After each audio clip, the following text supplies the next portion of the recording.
رب اعوذ بک من همزات الشیاطین واعوذ بک رب ان یحضرون بسم اللہ الرحمن الرحیم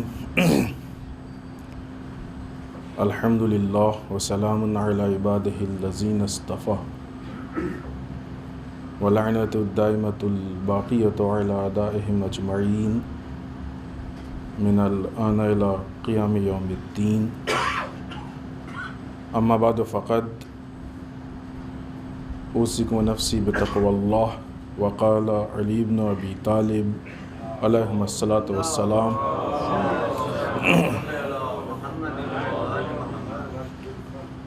لا یزہدنک فی المعروف من لا یشکرہ لک فقد یشکرک علیہ من لا یستمع بشیء منہ وقد تدرک من شکر الشاکر اکثر مما اضاء الکافر واللہ یحب المحسنین۔ اس پہلے تقوی میں سب سے پہلے اپنے نفس اور آپ سب کو اللہ کے تقوی کی طرف دعوت دیتے ہوئے، اس لیے کہ تقوی الہی یعنی اللہ کے اس نظام اور سسٹم پہ عمل کرنا کہ جس کے لیے انسان پوری طریقے سے بھروسہ کر سکتا ہے، یقین کر سکتا ہے۔ انسان کو کسی بھی مقصد تک پہنچنے کے لیے جب اس کے سامنے کئی راستے ہوتے ہیں، کئی طریقے ہوتے ہیں، فطری سی چیز ہے کہ جب اس میں سے کسی ایک کو اختیار کرنا ہوگا تو انسان اس کو اختیار کرے گا جس پہ اعتماد زیادہ ہو، جس پہ بھروسہ زیادہ ہو۔ دنیا میں کوئی بھی انسان زندگی گزار رہا ہے، وہ یہی چاہتا ہے کہ دنیا میں بھی کامیاب ہو اور آخرت میں بھی کامیاب ہو، سب یہی چاہتے ہیں۔ کوئی ایسا نہیں ہے کہ جو یہ کہے کہ نہیں ٹھیک ہے دنیا میں کامیاب نہ ہو آخرت میں ہو جائے، اور ممکن بھی نہیں۔ جو صحیح معنوں میں کامیابی ہے وہ دنیا میں بھی ہوگی اور آخرت میں بھی ہوگی۔ اگر دنیا میں انسان صحیح معنوں میں کامیاب نہیں ہے تو پھر آخرت میں اس کا کامیاب ہونا مشکل ہے۔ تو کوئی ایسا نہیں ہے کہ جو یہ کہے۔ بعض اوقات بعض لوگ مایوس ہو جاتے ہیں اور غلط ہے ان کی یہ مایوسی، وہ سوچتے ہیں چلو ٹھیک ہے دنیا میں کس طرح گزار لیتے ہیں، آخرت کہاں ہم لوگ کچھ کر پائیں گے۔ غلط ہے، یہ زندگی کا مقصد ہی آخرت ہے، اور دنیا میں اگر کچھ کر لے جائیں واقعی معنوں میں تو پھر یہ ہو ہی نہیں سکتا کہ آخرت میں ہم کامیاب نہ ہونے پائیں۔ تو واقعی انسان کی جو سب سے بڑی خواہش ہے، بہترین تمنا ہے، وہ یہ کہ دنیا اور آخرت دونوں میں کامیاب ہو جائے۔ اس کے لیے انسان کوشش بھی کرتا ہے، اور معلوم ہو جائے تو خوش ہو جائے انسان کہ بھائی ہم کو تو دنیا اور آخرت دونوں مل رہی ہے۔ کیسے ملے گی؟ ظاہر ہے اس کے بہت سارے راستے۔ انسان کسی راستے کا انتخاب کب کرتا ہے؟ مثلا اس کو دنیا چاہیے اور وہ دیکھ رہا ہے کہ اس راستے پہ دنیا ملے گی لیکن آخرت نہیں، اور اس کو دنیا چاہیے، اب آخرت میں دیکھا جائے گا جو ہوگا۔ مثلا ایسا ہونا نہیں چاہیے، یہ بہت بڑی غلطی ہے انسان کی زندگی کی۔ تو وہ اس دنیا والے راستے کو اپنے حساب سے کہ کامیابی والے راستے کو لے لیتا ہے کہ اگرچہ اس سے دنیا میں کامیابی نہیں ہے، یہ ہماری غلط فہمی ہے، یہ ہم بار بار عرض کر رہے ہیں، لے لیتا ہے چلو ٹھیک ہے فی الحال دنیا میں کر لیتے ہیں آخرت۔ کیوں لیتا ہے اس راستے کو؟ اس لیے کہ اس کو یقین ہے کہ اس راستے پہ چل کے ہمیں دنیا میں کامیابی ملے گی۔ یہ انسان کی سب سے بڑی غلط فہمی ہے۔ وہ راستہ کہ جو آخرت کو چھوڑ کے آپ کو دنیا میں کامیابی دکھا رہا ہے، وہ سوائے دھوکے اور جھوٹ کے کچھ اور ہو ہی نہیں سکتا۔ ممکن ہی نہیں ہے کہ انسان دنیا میں کامیاب ہو اور آخرت میں نہ ہو، آخرت میں کامیاب نہ ہو اور دنیا میں ہو جائے، یہ ممکن ہی نہیں ہے، ہو ہی نہیں سکتا ہے۔ لہٰذا یہ یقین جو انسان کا اس راستے پہ پیدا ہو رہا ہے، یہ یقین غلط ہے، یہ غلط فہمی ہے انسان کی، اور اس کی وجہ انسان کی کم علمی ہے، جہالت ہے، نہیں جانتا حقیقتوں کو، اس لیے وہ اس چیز کو مانے لے رہا ہے۔ دنیا کے بنائے ہوئے راستے، اگر ہم اس کو اس نگاہ سے دیکھیں کہ جو دنیا کے بنائے ہوئے راستے ہیں کہ جن کی وجہ سے انسان کو ایسا لگتا ہے کہ ہم دنیا میں کامیاب ہو جائیں گے، بنانے والے خود کچھ دنوں کے بعد کہتے ہیں کہ نہیں، یہ کامیابی کا راستہ نہیں۔ تجربہ بتاتا ہے کہ کتنے لوگوں نے عمل کیا اور کامیاب نہیں ہوئے، اور بالخصوص جب اس کے مقابلے میں کوئی الہی قانون اور نظام اور راستہ آتا ہے تو یہ باقاعدہ بگڑتا ہوا، ڈھلتا ہوا، برباد ہوتا ہوا، تباہ ہوتا ہوا بہت آسانی سے دکھتا ہے۔ اب اس کا مطلب یہ کہ یہ یقین کہ یہ دنیاوی راستے سے ہم کو کامیابی مل جائے گی، اس پہ یقین غلط ہے۔ پھر کس سے کامیابی ملے گی؟ اللہ کے بنائے ہوئے راستے سے، اللہ کے بنائے ہوئے سسٹم سے، اللہ کے بنائے ہوئے نظام سے۔ اسی لیے انسان کی سب سے بڑی کامیابی یہ ہے کہ وہ اپنے نفس کو اللہ کے حوالے کرتا ہے، سب سے بڑی کامیابی یہ ہے۔ اور جب انسان اپنے نفس کو اللہ کے حوالے کر دے گا، جس حد تک کرے جیسا، تو پھر اللہ بھی جو اس کی نعمتیں ہیں، جو اس نے اللہ کے لیے جو اس نے اللہ نے بندوں کے لیے انعام کے طور پہ بنایا، وہ ساری چیزیں بندوں کے حوالے کر دیتا ہے۔ اور بات یہاں تک پہنچتی ہے کہ قرآن مجید کہہ رہا ہے رضوان من اللہ اکبر، اللہ کی ذرا سی رضا، یعنی اللہ اگر راضی ہو جائے ہم سے، وہ اللہ کی جس کے لیے مولا کائنات کہتے ہیں سریع الرضا، بہت جلد راضی ہونے والا ہے، یہ بہت جلد راضی ہو جانے والا اللہ اگر ہم سے ذرا سا راضی ہو جائے تو یہ کائنات کی سب سے بڑی چیز ہے۔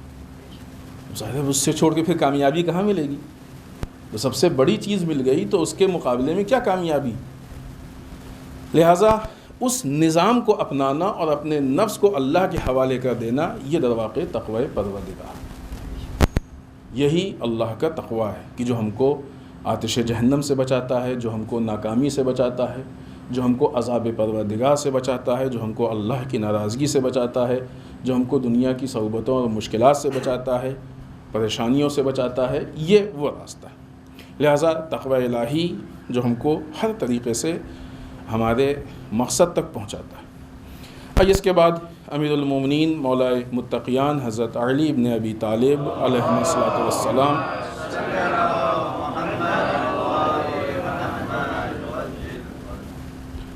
کا یہ قول جو کلمات قصار میں ہیں، امام فرماتے ہیں لا یزہدنک فی المعروف من لا یشکرہ لک، خبردار کسی شکریہ ادا نہ کرنے والے کی نالائقی تمہیں کار خیر سے بددل نہ کر دے۔ بددل یعنی کسی کا دل ٹوٹ جائے، دل برا ہو جانا۔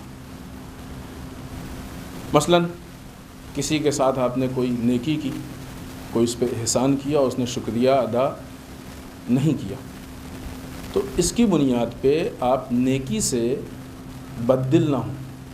فائدہ نیکی، کیا فائدہ نیکی کرنے کا؟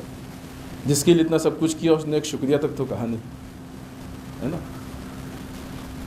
بلکہ بہرحال وضاحت میں کہنا چاہیے تھا، لیکن بات آئی عرض کرتے چلیں۔ خود مولا کائنات کے اسی کلمات قصار میں قول ہے، اور ہم لوگوں کی گفتگو بھی ہو چکی ہے کہ امام فرماتے ہیں جس پہ احسان کرو اس کے شر سے ڈرو، جس پہ احسان کرو اس کے شر سے، برائی سے ڈرو۔ تو اس کا مطلب کیا احسان نہ کریں؟ نہیں، ایسا نہیں ہے کہ احسان نہ کریں، احسان کریں، لیکن اس برائی کی وجہ سے۔ البتہ وہ دوسرا مفہوم وہاں پہ ہم نے عرض کیا جب یہ بات ہوئی تھی کہ احسان اس کے لیے نہ کریں، اللہ کے لیے کریں۔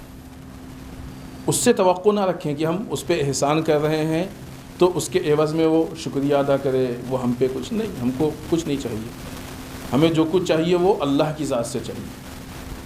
لہٰذا اس سے توقع ہی نہیں ہوگی تو وہ کچھ کہے نہ کہے، بدلہ چکائے نہ چکائے، ہمیں کوئی فرق نہیں پڑتا۔ ہمیں جو کچھ کیا اللہ کے لیے کیا، اور اللہ کے یہاں کوئی چیز ضائع نہیں ہوتی۔ اللہ ہر چیز کا ایک ایک مثقال، ایک ایک ذرے کا اس کے یہاں حساب و کتاب۔ لہٰذا اگر کسی پہ ہم احسان کر رہے ہیں تو اس سے ہم توقع نہ رکھیں، اس سے ہم امید نہ رکھیں، اور نہ یہ کہ توقع، بلکہ اس کی طرف سے عموماً شر ملتا ہے۔ یہ مولا کائنات کا جملہ ہے کہ جو عموماً پریکٹیکل زندگی میں، عملی زندگی میں دیکھنے میں آتا ہے. لہٰذا اب اگر کوئی ہمارا شکریہ ادا نہ کرے، کسی کے ساتھ نیکی کی اور شکریہ ادا نہیں کر رہا ہے، تو مولا کہتے ہیں بد دل نہ ہو، اپنے دل کو برا مت کرو، دل کو توڑو مت. پھر ہو سکتا ہے کہ تمہارا شکریہ وہ ادا کرے کہ جس نے اصلاً اس نعمت سے فائدہ ہی نہیں اٹھایا. فلاں کے لیے احسان کیا تھا، نیکی کی تھی، اس نے شکریہ نہیں ادا کیا، کسی دوسرے نے شکریہ ادا کیا جس کے لیے نیکی نہیں کی تھی. تو ہو سکتا ہے تمہارا شکریہ وہ ادا کر دے کہ جس نے اس نعمت سے فائدہ اصلاً نہیں اٹھایا. اور جس قدر کفران نعمت کرنے والے نے تمہارا حق ضائع کیا، ظاہر سی بات ہے کہ نعمت اور احسان کو نہ مانے تو وہ کفران نعمت ہے، اس نے حق ضائع کر دیا ہے. اس شکریہ کرنے والے نے اس کا جبران کر دیا، شکریہ ادا کر اس کی جو بھی کمی تھی اس کی بھرپائی کر دی. اور آخر میں امام فرماتے ہیں واللہ یحب المحسنین. بات اسی جگہ پہ آ گئی کہ تم احسان اس کے لیے کرو ہی نہ، واللہ یحب المحسنین. اللہ احسان کرنے والوں کو دوست رکھتا ہے. اللہ کے لیے احسان کرو تاکہ اللہ تم سے محبت کرنے لگے. یہ ایک الگ گفتگو ہے. انسان جب کسی کو اچھا سمجھتا ہے تو یہ چاہتا ہے، خود انسان بھی اس سے محبت کرتا ہے اور چاہتا ہے کہ وہ بھی محبت کرے. ذات پروردگار سے بہترین کون سی ذات ہے؟ اس سے بڑی کون سی ذات ہے؟ اس سے کامل کون سی ذات ہے؟ ہم اللہ سے محبت کریں اور یہ امید رکھیں کہ اللہ بھی ہم سے محبت کرے. کیسے کرے گا اللہ محبت؟ ہم احسان کریں لوگوں پہ، اللہ ہم سے محبت کرے گا. تو اب اس کا مطلب کسی پہ نیکی کریں کسی کے ساتھ تو اس امید سے نہ کریں کہ وہ عوض دے. اپنے کام کو چھوٹا کر دینا ہے، اپنی قیمت کو کم کر دینا ہے. مثال دیں، بات واضح. باپ اپنے بچے کی انگلی پکڑا کے لے گیا دکان پہ چاکلیٹ کے لیے، اس کے لیے کھلونے لینے کے لیے. دکاندار نے کھلونا دیا، بچے نے پسند کیا، دکاندار نے اس کو دیا. پیسہ کس سے مانگے گا؟ بیٹے سے کہ باپ سے؟ اسے معلوم ہے یہ بچہ نہ سمجھ ہے، اس سے مانگیں گے تو 2-4-10 روپے دے دے گا جس میں ہمارا کچھ نہیں ہونے والا ہے. کس سے مانگے گا؟ جو اس کھلونے کی قیمت کو پہچانتا ہو. بچہ اس کی قیمت کو نہیں پہچانتا، لہٰذا اور بچے کے امکان میں بھی نہیں دینا. باپ کے جیب میں پیسے ہیں، باپ اس کی قیمت کو بھی پہچانتا ہے، لہٰذا باپ سے اس کی قیمت مانگو. ہم جب کسی کے ساتھ نیکی کرتے ہیں نہ وہ اس نیکی کی قیمت کو پہچانتا ہے، نہ اس کے جیب میں وہ اختیارات ہیں کہ وہ ہم کو اس کی جزا دے. کون پہچانتا ہے ہماری نیکی کی قیمت؟ جو ہمارے دل سے، ہماری نیت سے واقف ہے، ذات پروردگار. وہ اللہ ہمارے اس نیکی کی قیمت بھی جانتا ہے، اور اس کے پاس اختیار ہے کہ وہ سب کچھ ہم کو دے بھی سکتا ہے. لہٰذا نیکی بندے کے ساتھ کریں اور اجر کی توقع اللہ کی ذات سے کریں. ذات وہ سب سے بلند و بالا ہے. البتہ یہ اشارے کا مطلب نہیں کہ اوپر ہے، بلندی یعنی سب سے بڑا ہے، سب سے بڑی ذات ہے. خوب بہرحال انسان کسی کے ساتھ نیکی کرے تو اس سے شکریہ کی توقع نہ رکھے، اس سے کسی جزا کی توقع نہ رکھے. مولا کائنات نے اپنے اس قول میں لوگوں کو ہمیشہ نیک کام اور کار خیر کی طرف دعوت دی ہے کہ ہمیشہ تم نیک کام کرو، کار خیر کرو، کبھی بھی شکریہ کی اور ان ساری چیزوں کی امید نہ رکھو. دیکھیں لوگوں میں جو افراد پائے جاتے ہیں وہ دو طرح کے. ایک گروہ وہ ہے کہ جس کو توقع بہت زیادہ ہوتی ہے آپ سے، یہ بھی کریں آپ، وہ بھی کریں، سب کچھ کریں، لیکن وہ شکریہ نہیں، اس کا کوئی بھی شکریہ، جزا، تھینکس یہ ساری چیزیں نہیں کرتے ہیں، مگر ان کو امید ہوتی ہے کہ لوگ ہمارے ساتھ نیکی کریں، لوگ ہمارے ساتھ اچھا کریں، لوگ ان سے نہیں، وہ چاہتے ہیں کہ لوگوں سے فائدہ اٹھاتے رہیں. کبھی یہ کہتے ہیں کہ جب انسان کوئی نیکی کرتا ہے تو وہ شکریہ ادا نہیں کرتے ہیں بلکہ الگ الگ بہانے. کبھی مثلا کہہ دیں گے کہ ہم اس سے زیادہ ہم کو ضرورت تھی، یہ صحیح نہیں ہوا، یہ بہتر نہیں ہے، اس سے بہتر چاہیے تھا، کاش ایسے نہیں ایسے کیا ہوتا، یہ غلط ہے، یہ فلاں ہے. یا مثلا خوب اس کی تو ذمہ داری تھی یہ کرنا، کون ہم پہ احسان کر دیا. اس طرح کی چیزیں کہتے ہیں اور شکریہ ادا نہیں کرتے. یہ کفران نعمت والے، نعمت کو انکار کر رہے ہیں، نعمت سے منہ پھیر رہے ہیں. ان کے مقابلے میں ایک دوسرا گروہ ہوتا ہے کہ جو کہ جب بھی کسی نیکی کو اچھائی کو دیکھتا ہے تو اس کا شکریہ ادا کرتا ہے، حتیٰ اگر ان کے اوپر کوئی نیکی نہ کرے، احسان نہ کرے، دوسروں کے ساتھ نیکی کرے، اس کا بھی یہ شکریہ ادا کرتے ہیں۔ مثلاً بعض اوقات سنا ہوگا آپ نے، لوگ کہتے ہیں کہ فلاں صاحب کو دیکھیں کتنے اچھے اپنے ماں باپ کے ساتھ بہت اچھا برتاؤ کرتے ہیں۔ خب اس میں ان کا کیا فائدہ؟ فلاں لڑکا اپنے ماں باپ کے ساتھ اچھا برتاؤ کر رہا ہے، اس میں ان کا کیا فائدہ؟ فلاں صاحب کو دیکھیں کتنے اچھے ہیں، ایک ضرورت مند آیا، اس کو بہت ہی عزت کے ساتھ، آبرو کے ساتھ اس کی ضرورت کو پورا کیا، کسی کو خبر بھی نہیں ہونے دیا۔ خب ان کا کیا فائدہ ہوا؟ ان کا کوئی فائدہ ہوا؟ ان کے ساتھ نیکی ہوئی؟ نہیں ہوئی۔ نیکی کرنے والے نے کسی اور کے ساتھ نیکی کی، لیکن یہ بندہ خدا اس کی تعریف کر رہا ہے اور ایک طرح کا شکریہ ادا کر رہا ہے، اس کے حق میں نیکی کر رہا ہے۔ تو ایسے بھی لوگ ہوتے ہیں کہ ان کے ساتھ نیکی نہیں ہوتی ہے، دوسروں کے ساتھ نیکی ہوتی ہے، لیکن یہ اس نیکی کے عوض میں ان کا ایک ریئیکشن آتا ہے، ان کی طرف سے ایک اس کے عوض میں شکریہ کی ایک قسم ہوتی ہے جو آتی ہے۔ البتہ یہاں پہ اس چیز کو تھوڑا سا اور سمجھ کے چلے ہم لوگ کہ اصلاً جو لوگ نیکی کا شکریہ ادا نہیں کرتے ہیں وہ بھی کیوں نہیں ادا کرتے ہیں؟ بعض اوقات وہ نیکی کو اصلاً نیکی نہیں سمجھتے، جیسا کہ ابھی ہم نے عرض کیا۔ خوب یہ تو ان کا حق، یہ تو ان کو کرنا چاہیے تھا، ان کی ذمہ داری تھی، یہ تو ہمارا حق تھا، یہ تو فلاں تھا، اس طرح کی باتیں کر کے، یا پھر مثلاً بعض اوقات لوگ نیکی کو نیکی نہیں سمجھتے ہیں اس لیے کہ وہ اس کی ویلیو کو نہیں پہچانتے۔ وہ کیا مل گیا، مثال کے طور پر پھر بچے کی مثال دیں، بچے کو اگر آپ چاکلیٹ دیجئے گا تو وہ خوش ہو جائے گا، ہو سکتا ہے اگر وہ جانتا ہو تو تھینکس بھی کہے گا آپ سے، لیکن اسی بچے کو آپ سونے کا ایک ٹکڑا دے دیجئے، وہ خوش نہیں ہوگا، ہو سکتا ہے پھینک بھی دے، ناراض بھی ہو جائے، ہمیں نہیں چاہیے۔ کیوں؟ اس لیے کہ اس کی عقل چاکلیٹ ہی سمجھنے بھر کی ہے، اس سے قیمتی چیز ہے یہ اس کے ہاتھ میں، لیکن اس کی عقل نہیں سمجھ سکتی اس چیز کو، یہ عقل سے آگے کی چیز ہے۔ ابھی گفتگو کے آخر تک حالانکہ وقت بچا ہے کہ بعض چیزوں کا جو شکریہ ادا نہیں ہوتا ہے، اس کی وجہ یہ ہے کہ سامنے والے کی عقل سمجھ ہی نہیں پاتی کہ یہ ہمارے ساتھ نیکی ہوئی ہے، ہمارے ساتھ اچھائی ہوئی ہے، بلکہ بعض اوقات وہ اس کو برائی سمجھتے ہیں، بجائے اس کے کہ شکریہ ادا کریں مشکل ساز ہو جاتے ہیں، مشکل پیدا کر دیتے ہیں، مسائل پیدا کر دیتے ہیں۔ لہٰذا انسان اگر نیکی کو نیکی سمجھے تو یقیناً اس کا شکریہ ادا کرے گا۔ یہاں پہ اس سلسلے میں چونکہ وقت کم ہے، لہٰذا بات کو ختم کر کے اور ایک آدھ دو پوائنٹ پیش کر کے اس گفتگو کو ختم کریں۔ قرآن مجید میں مثلاً انسان سے متعلق کہ جو بھی اس کے لیے قانون بنایا گیا ہے، جو اس کے فائدے کی چیزیں ہیں، اس کے لیے اللہ نے کس طریقے سے بات کو رکھا ہے کہ ہم اس کے نفس کے اور اس کے مال کے خریدار ہیں۔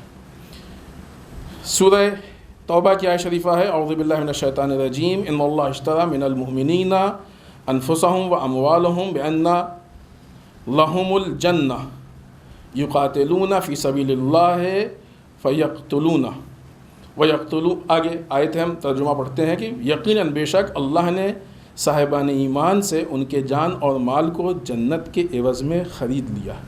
یہ خود پوائنٹ بہت اہم ہے کہ اس پہ وضاحت کی ضرورت ہے۔ یہ لوگ اللہ کی راہ میں جہاد کرتے ہیں اور دشمنوں کو قتل کرتے ہیں اور پھر خود بھی قتل ہو جاتے ہیں، اور یہ وعدہ برحق، یہ جو برحق وعدہ ہے یہ توریت میں، انجیل میں اور قرآن میں ہر جگہ ذکر ہوا ہے۔ اور اللہ سے زیادہ اپنے عہد کو پورا کرنے والا کون ہے؟ تو اب تم لوگ اپنی اس تجارت پہ خوشیاں مناؤ جو تم نے اللہ سے کی ہے، اور یہی سب سے بڑی کامیابی ہے۔ سب سے بڑی جو کامیابی ہے انسان کی، یوں کہہ جائے سب سے بڑا جو احسان ہے وہ یہ کہ انسان کے لیے صحیح راستہ، پرفیکٹ راستہ، اگر یہ پرفیکٹ راستہ انسان کو ملے گا تو سب سے بڑی نعمت مل گئی۔ لہٰذا آپ دیکھیں کہ جو بات ہم نے ابھی آپ کی خدمت میں عرض کی تھی اس پہ اپنی گفتگو کو ختم بھی کر دیں، اگرچہ کئی حدیثیں ہیں کہ جو ہم لکھ کے لائے تھے، بعض آیتیں، لیکن بہرحال رسول اللہ صلی اللہ علیہ وآلہ وسلم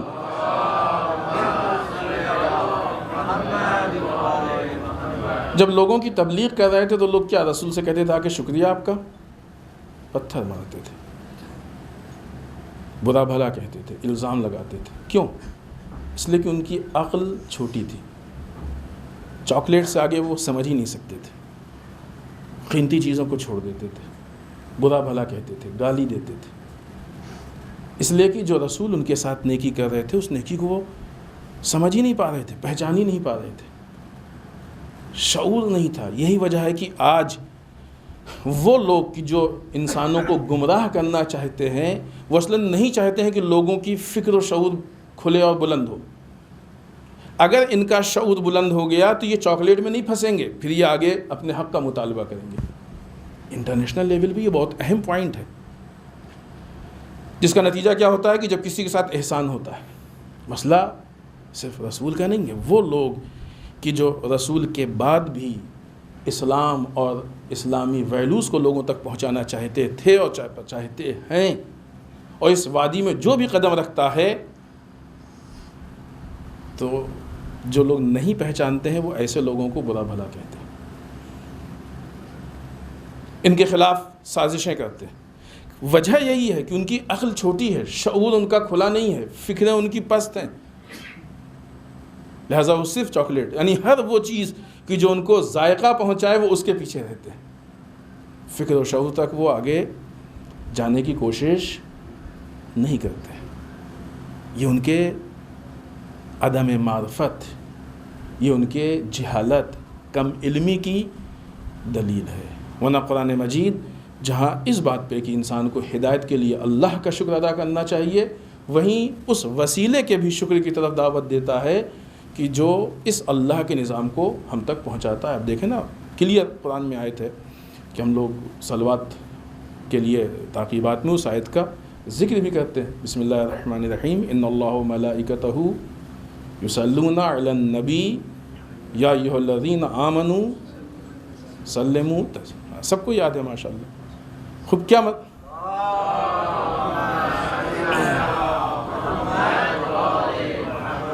مطلب ہے اس آیت شریفہ کا؟ وہ ذات کی جس نے اتنی محنت کی ہے، اتنی کوشش کی ہے، اتنی قربانیاں دی ہیں کہ یہ ویلیوز کو، اقدار کو لوگوں تک پہنچائے، ہمارے اوپر اس ذات کا حق ہے کہ ہم اللہ کے ساتھ جہاں نعمت کے دینے والے کا شکر ادا کرنا ضروری ہے، وہیں اس وسیلے اور واسطے کا بھی شکر ادا کرنا ضروری ہے کہ جس کے ذریعے سے نعمت ہم تک پہنچی ہے۔ یہ خود ایک تفصیلی پوائنٹ ہے کہ جس پہ ہم کو گفتگو کرنی تھی لیکن وقت نہیں، لہٰذا نہ ہم واسطے کو فراموش کر سکتے ہیں، نہ ہم اصل نعمت کو فراموش کر سکتے ہیں۔ بسم اللہ الرحمن الرحیم، انا اعطیناک الکوثر فصل لربک وانحر ان شانئک هو الابتر۔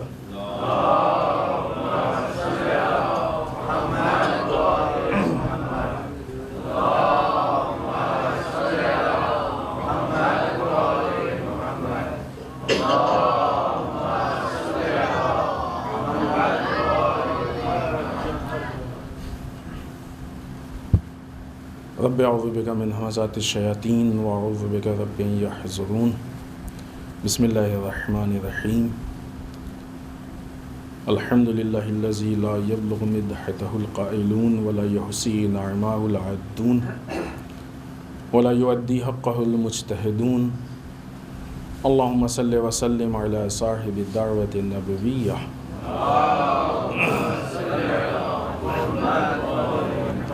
وصولة الحیدریہ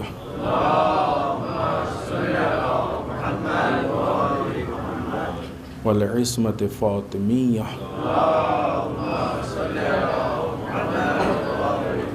والحلم الحسنیہ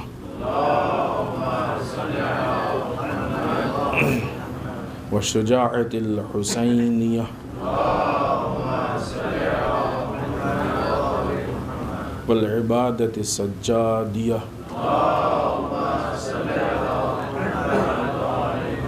والآثار الباقریہ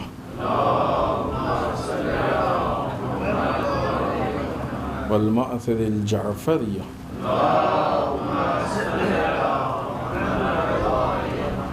والعلوم الکاظمیہ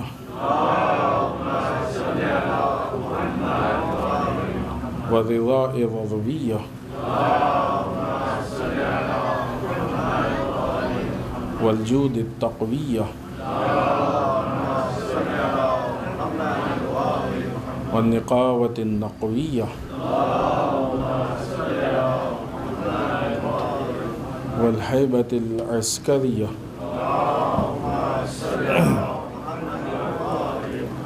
والغیبۃ الہیہ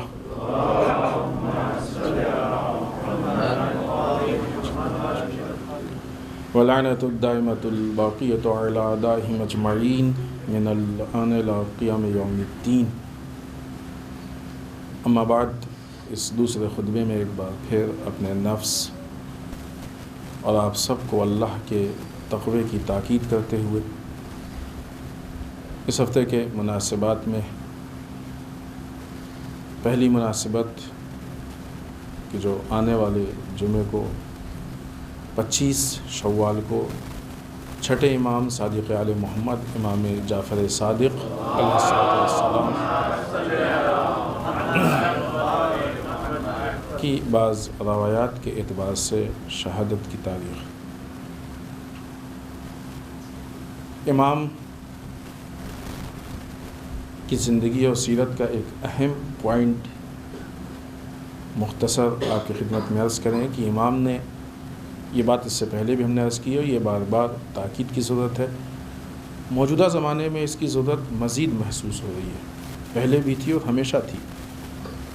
ایجوکیشن ایسی چیز ہے کہ جس کی انسان کو ہمیشہ ضرورت رہی ہے، کوئی یہ نہیں کہہ سکتا کہ ایجوکیشن کی علم کی کبھی ضرورت نہیں ہے۔ من المہد الی اللحد، ماں کی آغوش سے لحد تک انسان کو پڑھنا ہے، ہر شکل میں۔ کبھی بھی کوئی یہ نہیں کہہ سکتا کہ اب ہم پڑھ چکے، یہ غلط فہمی ہے انسان کی، کبھی بھی کوئی یہ نہیں کہہ سکتا ہم پڑھ چکے۔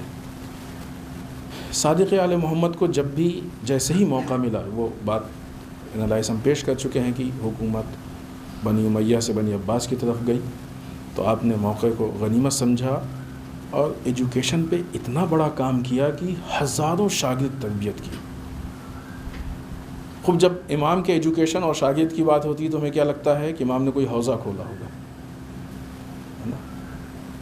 یہ بات بھی کسی موقع پہ ہم نے آپ کی خدمت میں عرض کی تھی کہ مدرسہ اور اسکول یہ دونوں کا الگ ہونا یہ انگریزوں کی سازش ہے، موجودہ زمانے میں جو ہمارے یہاں سسٹم چل رہا ہے۔ ورنہ خود ہندوستان میں پہلے ایک ہی درسگاہ ہوتی تھی، وہیں پہ ساری چیزیں پڑھائی جاتی تھی، ایک ہی درسگاہ تھی، دونوں کو الگ کیا۔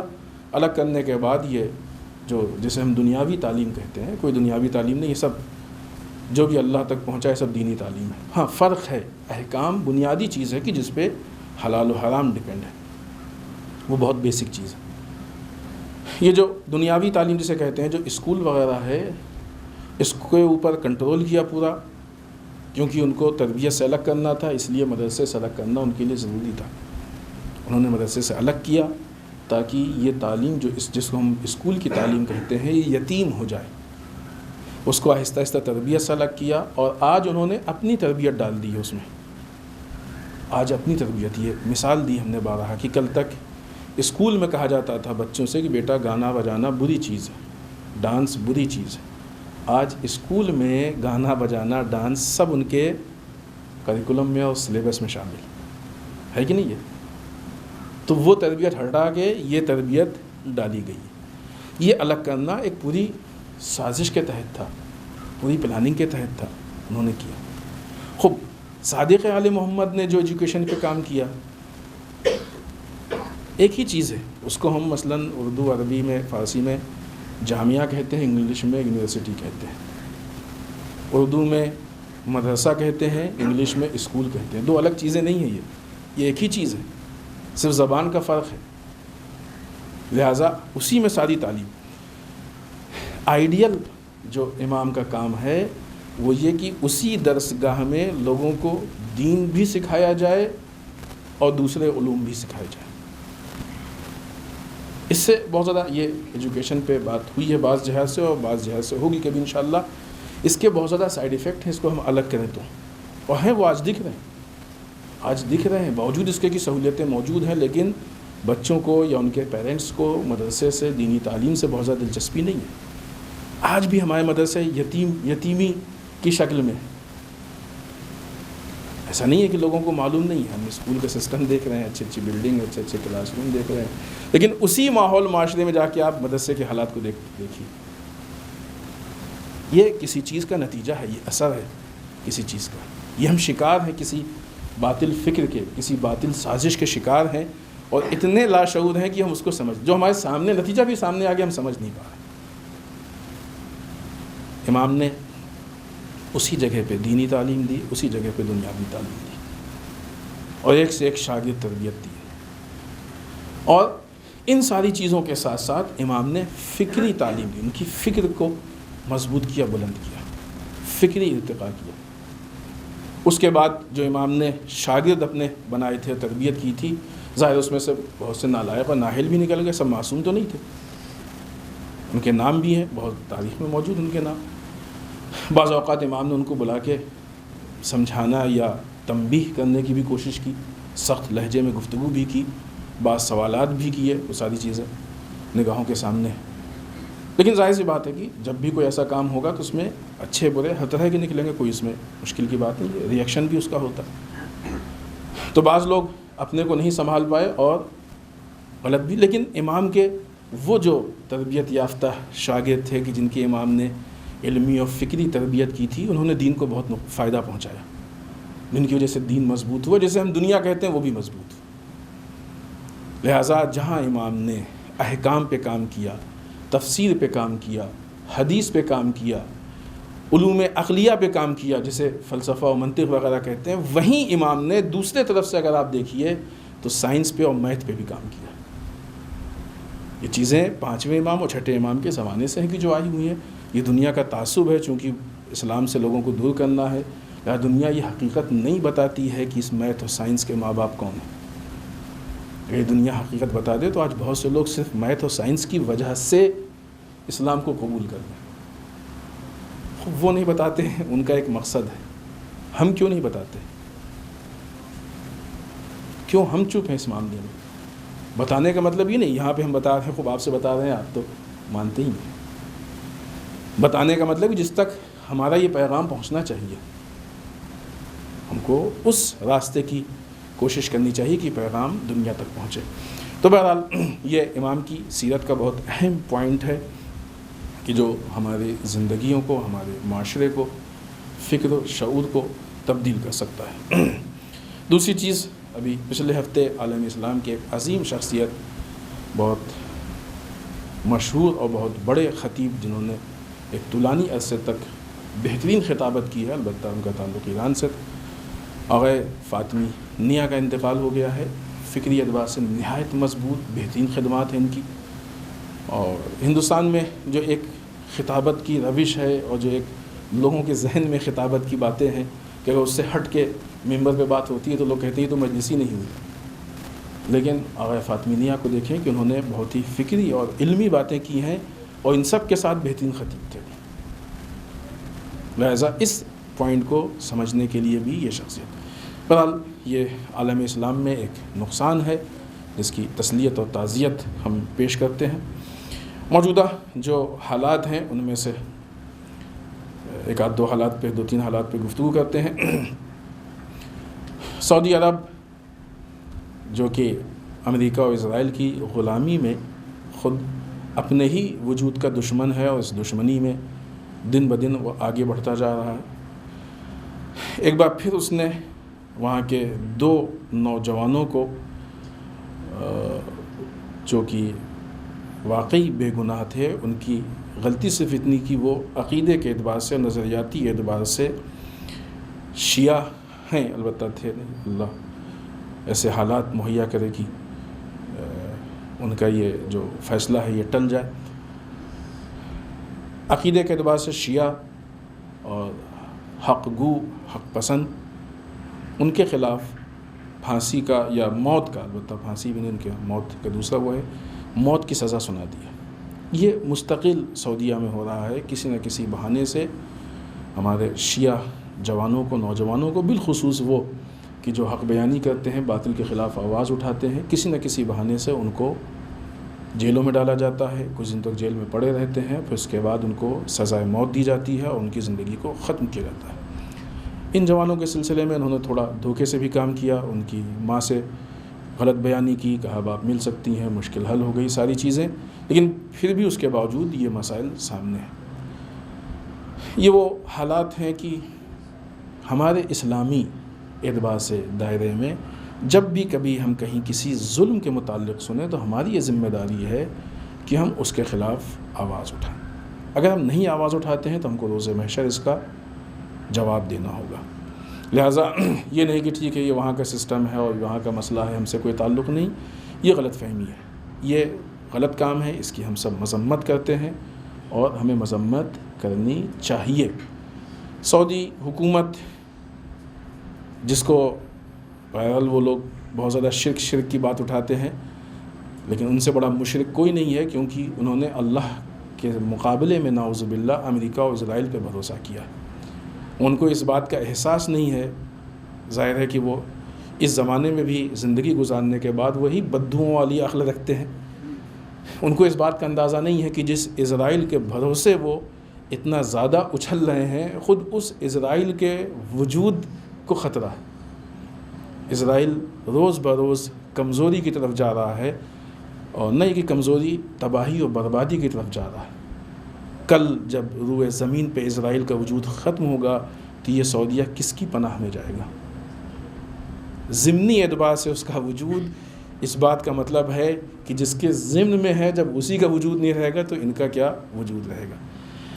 لیکن اس وقت تک دیر ہو چکی ہوگی، اور جو اپنا نقصان کر رہے ہیں اگر کبھی ان کی آنکھ کھلی تو ان کو احساس ہوگا کہ یہ نقصان ایسا ہے کہ جس کا کوئی بھرپائی نہیں ہو سکتی.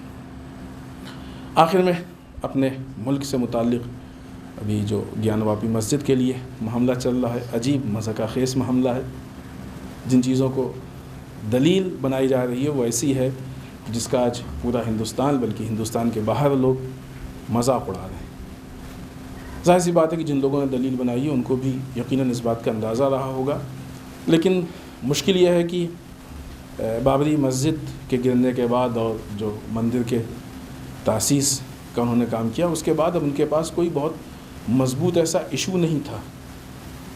لہٰذا وہ آپ دیکھیں تو تب سے بھٹک رہے ہیں اور مختلف ایشو کو بنانے کی کوشش کر رہے ہیں.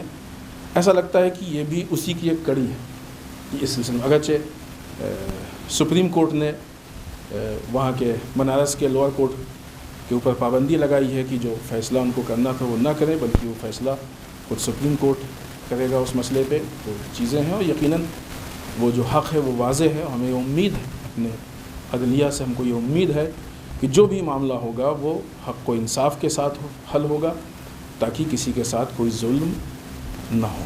لیکن کتنی عجیب بات ہے کہ اپنے سیاسی اقتدار کے لیے آپ سیدھے جو کام ہے وہ کام کیجئے. حتیٰ جو وعدے کیے تھے وہ وعدے پورے کر دیجئے.